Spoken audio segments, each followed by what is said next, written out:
कस्तो मजाले फल पराकै खायो कस्तो राम्रो बोडी रहेछ नि तर बोडी खाए राम्रो गर तपाईहरुको किन भन्नु न सिबी आउँछ अस्तिको यहाँ दुईटा मुसा यहाँ योबाट निक्लेको मार नसकेका थिए दुईटा मुसा हुन्ने क्या त्यसो भए यहाँबाट दाइले खुट्टामा हान्नु उतो ब्याटले हान्नुभएको मुसाले खुट्टामा हान्नु बोडी त एकछिनमा खाएपछि मरिहाल्छ नि मर त सिबी आउँछ क्या सिबी आउँछ नि त कस्तो सिबी पनि हुन्छ बोडी पनि हुन्छ बोडी एक दुई साथ खाइ पो सक्नुहुन्छ यतिखेर खाइसकिन्छ कस्तो मजाले कस्तो राम्रो यो पनि त फुल्न थालेको छ नि त बोडी यही सँगै त्यस्तै उस्तै कस्तो मजाको बोडी थियो त यो सिमी त पार राख्दैन न फाङ्नु न के अब टिनामा लगाइदियो घामको रापले मरिहाल्छ यो रहर मात्रै या सिमी टिनामा लगाइदिनु यता पानी एक बाल्टी लगाइदिनु दिनेपछि हुन्छ खोपिन्ट बनाएर पानी भयो त लगाइदिने नि हो छोडिदिएकै छ मेरो चाहिँ मर्छ पानी लाउने ठाउँ पनि छैन अप्ठ्यारोमा आफै उम्रेको छ अनि छोडिदिएको ट्राफै उम्रेछ क्या पोहोरको दाना कस्तो मजाको आएको छ फेरि यत्रो लिखुरे यहाँबाट लगेको त सरेन नि कि सर सरेन सरेको थियो कि माथिबाट त कल्पनाले त्यो पाइप यत्रो लामो छ नि त्यहाँबाट द्वार पानी हाल्दैछ नि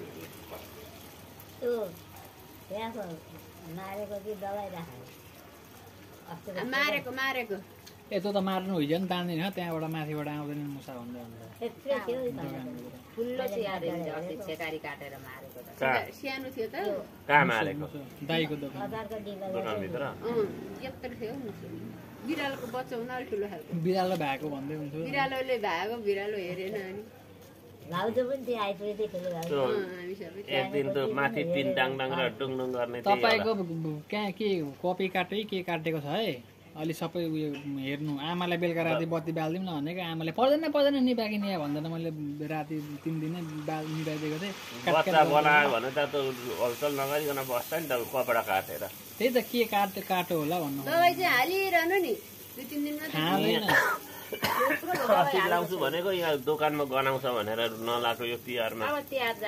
ग्राहकै भड्किन्छ एउटा के यस्तो एउटा डल्लो के पाउँछ अरे त्यस्तो गन्ध आएपछि मुसा भाग्छ भनेर ल्याइदिन्छु भन्थ्यो तलकोले खोइ त ल्याउँदैन भागेर फेरि आइहाल्छ अस्ति एक दिन दबाई हालिदिएँ अलिकति उब्रेको थियो अनि 3 बजेतिर यहाँबाट को निस्किनु भयो रहेछ यो बत्ती भयो म पनि बाहिर निस्केर आएँ अनि 3 बजेको पनि थिएन त्यहाँ सुते गर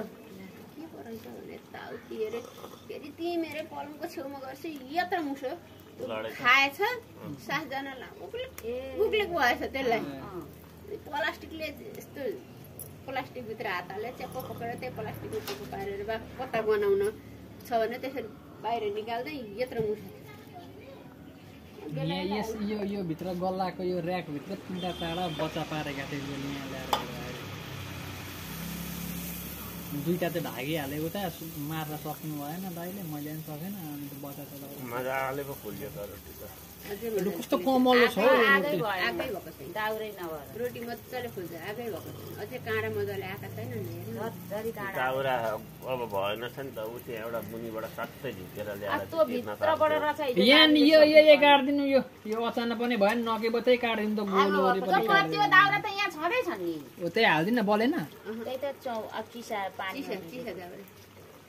आगै मजाले बनाएको सर र काँडा आउँछ मैले त काट्दै तेरो अचानक काट्दै काटिसकेर काट्नुभयो कि रोसानेको गर्दै हुन्छ मैले त रोसानेको उहाँ माथिबाट मगाएको नि त उसले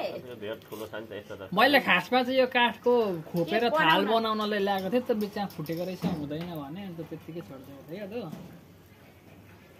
ओ केटी हो आऊ रोटी खान एक प्याकेट चाउमिन किनेछन् त्यही भएर अघि उहाँ 50 को दिन त भन्दै अनि के भने रुवानी कति चम्मुथे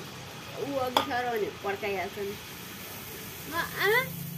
अब के अरे अब कोक र चाउमिन खान मन लागेको छ कोक किनिदिनु त चाउमिन भइहाल्यो भन्छ मलाई छैन पैसा म तिमीलाई लिन मात्रै आएको मम्मीलाई सेराएर अनि 100 रुपियाँ लिएर आएँ अनि कोक र चाउमिन बसेर खाएँ अनि कताबाट आउनु भोक लागेर अनि मोबाइल लिएर अनि बसेका छन् त्यति भएर केही पनि चाहिँदैन मोबाइल भए चाहिँ केही चाहिँदैन त्यतिकै सुतिदियो अलमलिन्छन् पनि सुतिदियो भने भरे बेलुका हिँड्न जानुपर्छ पल्लो बाटो कति बेला हामीलाई चाहिँ लानुपर्ने अहिले ढिलो जामै अलि ढिलो त हामी हिजो 9 बजे गएका 9 बजेतिरै लक्ष्मी पूजा सकियोरी खाइपी गरेर कुमारी पनि गई कुमारीमा चाहिँ एकछिन देउसी माधवहरूको त्यो रङ्गोली हेर्न पुग्नुभयो त्यतै भएर जानुपर्छ यस्तो दामी रङ्गोली बनाएको यहाँ टङ्के लिम्बूको घरदेखि पुलसम्मको यस्तो राम्रो बनाएका छन् यो सबै यो बिजुली बत्तीको हो त्यो कस्तो राम्रो रातिको टङ्केकोदेखि पुलसम्म भनेको कता कता उता खोलासम्म त्यसै पर्तिर खोलासम्म यस्तै छन् कति राम्रो आएका छन् राम्रै भएछन् नि तर आगै भएन कि आगो भएन आगो हुँदा अझै बस्छ हिजोका चाहिँ एकदम कमल लाग्छ मलाई नि यी पनि कमल यी पनि कमलै हुन्छन् भाइ रोटी सब घिउ मजाले हालिदिएको छु चिप्लो चाप्लो खानै मन लाग्दैन हौ बुढी उयो हुन्छ भनेर कि खायो भने चाहिँ बिहान चियामा खान्छु एउटा तताएर त्यति हाम्रो दाजुलाई चाहिँ मनपर्छ चियामा तताएर खानुहुन्छ बिहान अरूले कसैले छुँदैनन् अनि चियामै मात्र मिठो लाग्छ अलिअलि यहाँ खाने भनेको इन्दिरा हो सेलरोटीको काल कोही खाँदैन निकिता नि खान्छे पकाउने बित्तिकै खान्छ निकिता नि खान्छे अलिअलि